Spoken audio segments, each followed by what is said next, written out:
ส่วนหลอดไฟนี่คือ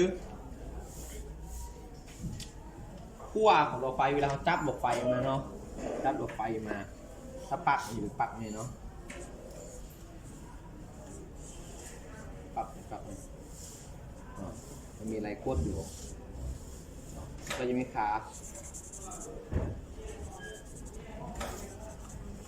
อีกมันก็จะแทนตัวเลขให้ภายในคุมซ่อมก็จะเขียน1 2 3อันนี้คือปักอย่างนี่ปักอย่างปักแม่นับเทิงลงลุ่มซ้ายมือหาขวามือ1เป็นขั้วไฟ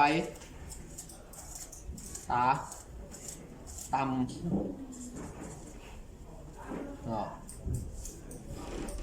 2ขั้วไฟตาสูง3ขั้วรวมแล้วก็ให้ได้อยู่นี่เวลาจะน้อยเขาก็ไปเบิ่งตามวงจรให้ต่อตามมัน